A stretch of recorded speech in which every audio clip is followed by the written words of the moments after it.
Salut, c'est William. Aujourd'hui, c'est la fête des mères aux États-Unis et dans 2 semaines, c'est la fête des mères en France. Et je me suis dit que cette année, j'allais vous partager 2 vidéos spéciales fête des mères, donc 2 recettes différentes. Aujourd'hui, on s'attaque à la première. Il s'agit d'une recette de cupcakes et c'est ma première recette de 2019. Ça fait bien longtemps que j'en ai fait d'ailleurs. Les dernières remontent à très longtemps et c'était mes chai latte cupcakes de l'automne dernier. Aujourd'hui, je vous propose des cupcakes goût Earl Grey et lavande. C'est très original. Tout le monde n'aime pas la lavande dans les desserts, mais franchement, à petite dose, ça peut être très bon. Et ça n'a pas le goût de savon, je vous promets. Et ça va surtout très bien avec l'Earl Grey, qui a un thé très fort, bien sûr, avec un goût prononcé de bergamote et des senteurs vraiment particulières que l'on va utiliser aujourd'hui dans cette recette. Donc c'est parti, on commence tout de suite par la base des cupcakes. Alors pour notre base des cupcakes, on va tout de suite commencer par infuser du lait. Ici j'utilise du lait entier que j'ai fait bien surchauffer très fort au micro-ondes. Et ensuite j'ajoute mon thé Earl Grey et je laisse reposer environ 5 à 10 minutes avec le thé dedans. De toute façon c'est pas grave si c'est trop infusé puisqu'on veut vraiment un goût très prononcé en thé. Ensuite, recette de cupcakes assez basique pour commencer. On va tout de suite battre le beurre avec notre sucre. J'ajoute aussi de l'extrait naturel de vanille comme dans toutes mes recettes et aussi une touche de miel puisque ça va très bien avec l'Earl Grey. Personnellement, j'adore boire du thé Earl Grey avec une touche de miel dedans et je mélange le tout jusqu'à ce que la préparation soit bien homogène et légère.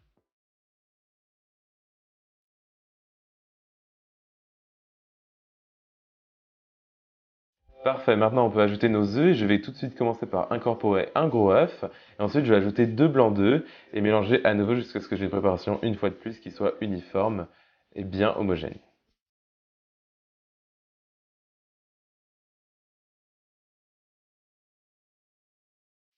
La préparation est magnifique comme vous pouvez voir. Maintenant, je vais passer aux ingrédients secs et j'utilise de la farine ici avec de la levure incorporée puisqu'elle est assez fine et parfaite pour faire des gâteaux avec, et à laquelle je vais ajouter aussi du bicarbonate de soude pour avoir des cupcakes bien gonflés.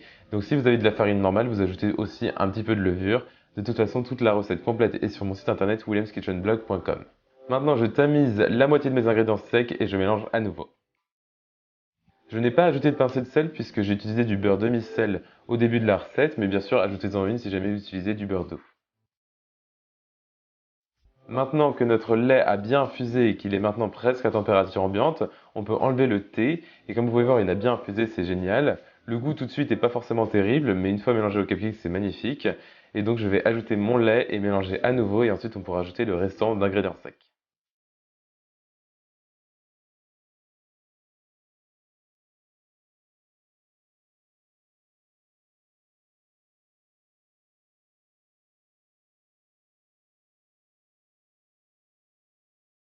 Mes ingrédients secs étant bien incorporés, maintenant je vais ajouter du yaourt et je n'utilise ici 2 cuillères à soupe. Et je vous conseille d'utiliser du yaourt grec si jamais vous en avez sous la main, c'est vraiment délicieux et super épais. Ici j'avais du yaourt brassé normal, délicieux aussi. Notre pâte à cupcakes est maintenant prête, donc je vais remplir mes caissettes de cupcakes avec 2 cuillères à soupe jusqu'à ce que ça atteigne à peu près les 3/4 de la caissette. Et comme vous pouvez voir ici, j'utilise des caissettes de couleur lavande bien entendu pour aller avec ce thème.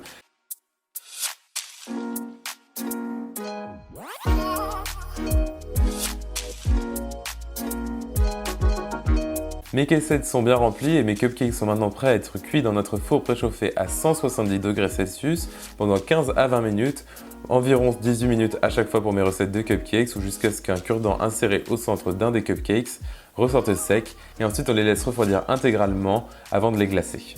Pendant que mes bases de cupcakes sont en train de refroidir, on va pouvoir passer à la décoration des cupcakes et je vais tout de suite faire du caramel que je vais colorer en violet. Ça va nous servir pour décorer le dessus de nos cupcakes. Ça va faire un petit effet lavande mais sucré et très croustillant en goût, c'est magnifique. Et donc je vais utiliser pour commencer de l'eau que je vais colorer avec mon colorant violet. Ici j'utilise du gel, vous pouvez bien sûr utiliser de la poudre et ensuite je l'ajouterai dans mon sucre et je vais faire chauffer le tout jusqu'à ce que j'ai un magnifique caramel et que la température atteigne 160 degrés Celsius, c'est-à-dire pour que le caramel soit bien croquant et bien dur et pas moelleux justement puisque ici on veut de la texture. Une fois que mon caramel a bien atteint 160 degrés Celsius, je vais l'étaler sur 2 feuilles de papier sulfurisé pour avoir une couche fine et assez longue. Et ensuite, on va le laisser durcir à température ambiante, ça prend quelques minutes. C'est assez rapide finalement. J'ai mes bases de cupcakes et j'ai mon caramel qui a bien durci. Donc maintenant on passe au glaçage, dernière étape et sûrement la plus importante. Je vais commencer ici avec mon Philadelphia, donc j'utilise du cream cheese que je vais faire ramollir avec mon batteur. Il est à température ambiante, ici c'est toujours plus facile à ramollir, surtout aux États-Unis où il est particulièrement épais par rapport à celui qu'on a en France qui est un petit peu plus crémeux. Et donc je vais battre le tout et ensuite on va pouvoir ajouter notre extrait naturel de vanille, toujours, et aussi mon extrait de lavande. Ici j'en utilise à peu près une cuillère à soupe, mais surtout dosé avec parcimonie puisque c'est très fort en goût et vous ne voulez pas que votre glaçage ait le goût de savon, mais juste un petit goût léger de lavande bien frais et bien subtil. J'ajoute aussi mon sucre glace et je bats le tout jusqu'à ce que j'ai une préparation bien homogène et bien légère.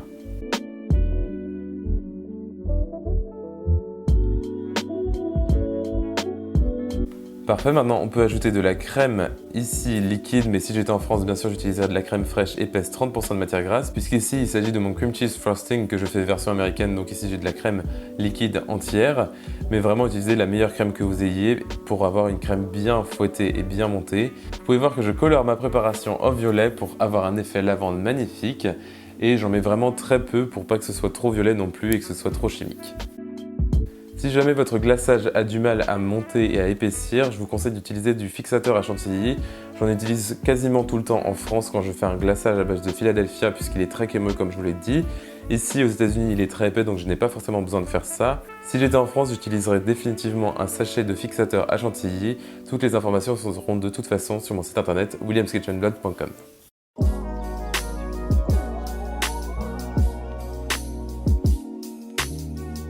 Il est maintenant temps de décorer nos cupcakes et j'utilise ici une poche à douille comme toujours que j'ai munie d'une douille unie. Donc c'est une douille toute simple ronde pour faire des sortes de boules de glaçage magnifiques comme vous pouvez voir et très simple à faire surtout. Et ensuite je décore avec mon caramel qui a bien durci que je vais d'abord couper au couteau assez grossièrement et ensuite je mettrai des morceaux sur mon glaçage pour faire une sorte d'effet lavande version bonbon.